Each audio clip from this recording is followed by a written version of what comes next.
terkasih di dalam nama Tuhan Yesus Kristus, Shalom Aleichem Bishem Hamashiach. Shalom. Memberi sesuatu pada seseorang, jangan pernah kita mengharapkan balasan dari seseorang. Apapun yang kita lakukan harus tulus. Apapun yang kita lakukan harus betul-betul tidak ada agenda. Dan inilah yang dikatakan sebagai gambar Allah. Mengapa demikian? Karena segala sesuatu yang dilakukan oleh manusia adalah merupakan suatu refleksi pantul apa yang ada di dalam diri Allah. Kita mengetahui bahwa Allah itu satu. Allah itu esa dan tunggal. Tetapi Allah yang esa itu adalah bersifat trinitarian. Yaitu ada 3 hipostasis yang saling tinggal meninggali di dalam roh. Nah, tinggal meninggali dalam roh ini landasannya adalah cinta kasih. Landasannya adalah saling melengkapi. Landasannya adalah saling memenuhi di antara 3 hipostasis itu. Nah, manusia diciptakan menurut gambar dan rupa Allah. Berarti kan demikian Allah menginginkan ada pribadi lain di dalam dirinya yang mampu dan dapat merefleksikan dia di dalam diri manusia. Karena itulah, kalau manusia itu mengasihi, itu adalah merupakan kodratnya. Namun kalau manusia itu membenci, itu melenceng dari kodratnya. Artinya menyangkali keberadaannya sebagai gambar Allah. Di dalam Lukas 6 tadi ditandaskan bahwa jikalau kamu memberi sesuatu pada orang lain dan mengharapkan balasan dari orang yang kamu beri, apakah jasamu? Jadi kan demikian, memberi dan memberi tidak harus ada agenda di dalam pikiran kita, di dalam nos kita. Tetapi memberi dengan kasih tanpa embel-embel. Kalau saya memberi orang itu 10.000, nanti dikembalikan 20.000. Kalau aku memberikan orang ini sesuatu, pasti bisa saya kontrol. Nah, ini tidak ada di dalam kamus Kristen, apalagi dikatakan sebagai orang-orang ortodok. Atau kalau kita meminjami seseorang dan mengharapkan balasan dari orang itu, apakah jasamu? Karena orang-orang berdosa pun juga melakukan seperti itu. Jadi yang demikian jelas bahwa mengasihi seseorang dengan jalan meminjamkan, dengan jalan memberi, dengan jalan mengasihi, jangan pernah terlintas di dalam otak kita, di dalam batin kita, mengharapkan balasan dari orang yang telah kita beri, orang yang telah kita kasih, orang yang telah kita pinjami. Makanya ada kasus, saudara,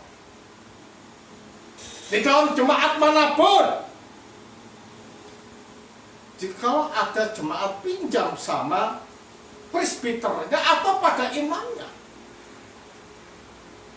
ketika tidak bisa memenuhi pinjamannya, dia pergi, dia ngibrit.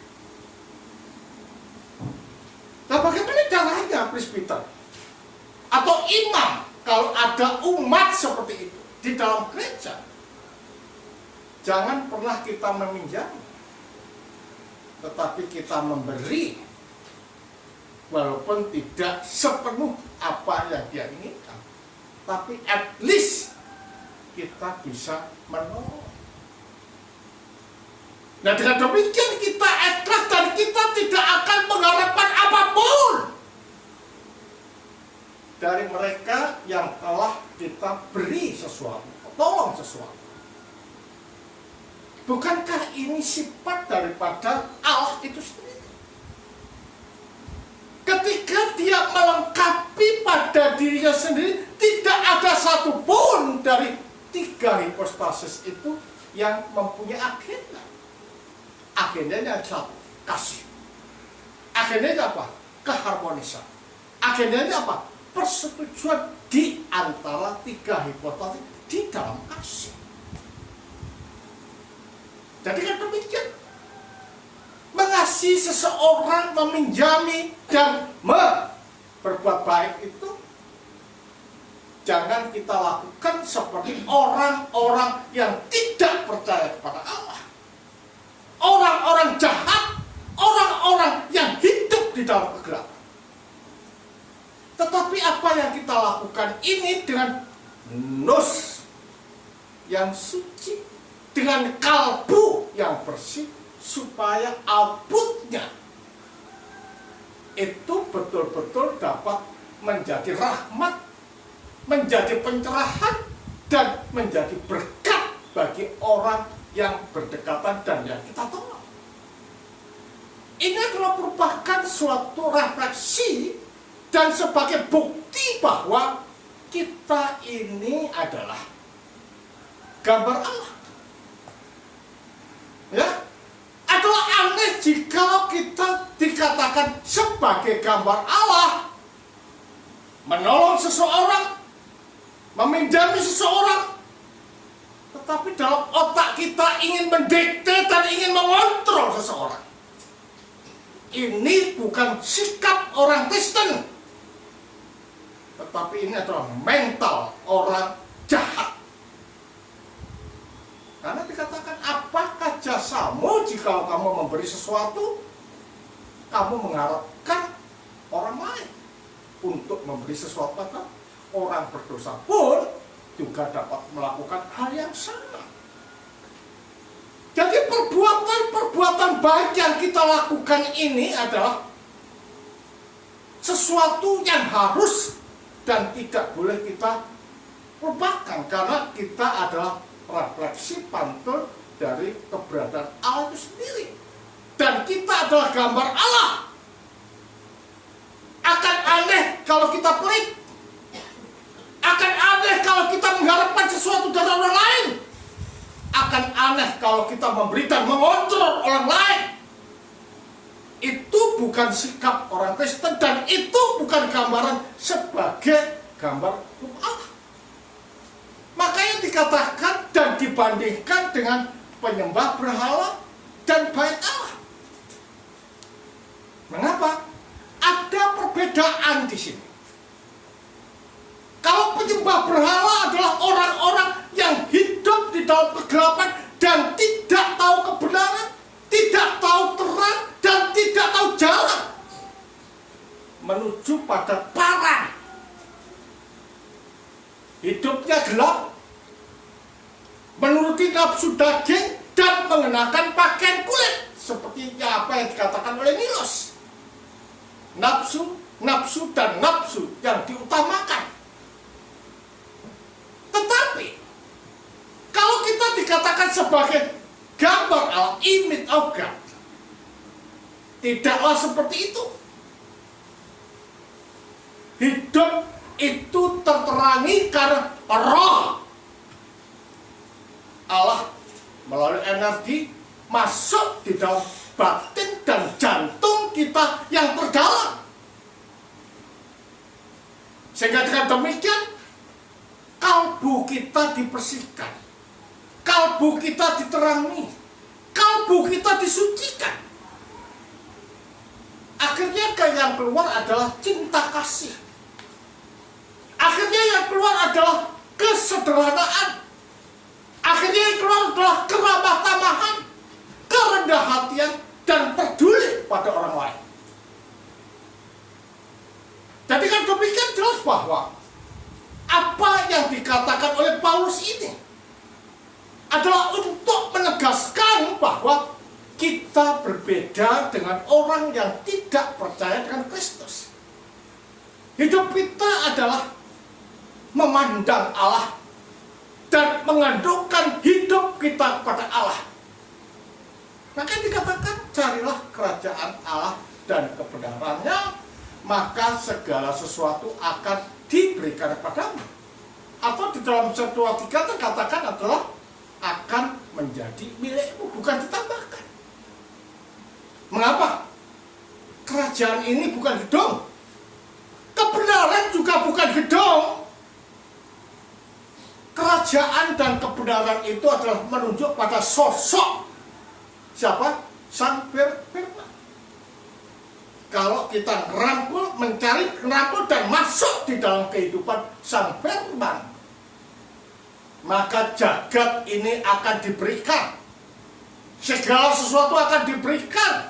Karena jagat dan segala sesuatu yang ada itu adalah keluar dari dalam Sang Firman yang merefleksikan atau mengeksekusi apa yang dikehendaki oleh Sang Bapa. Jadi kan demikian jelas bahwa di dalam kehidupan kita sebagai orang Kristen ini, hidup di jagat harus bisa dan mampu untuk kaya rohani.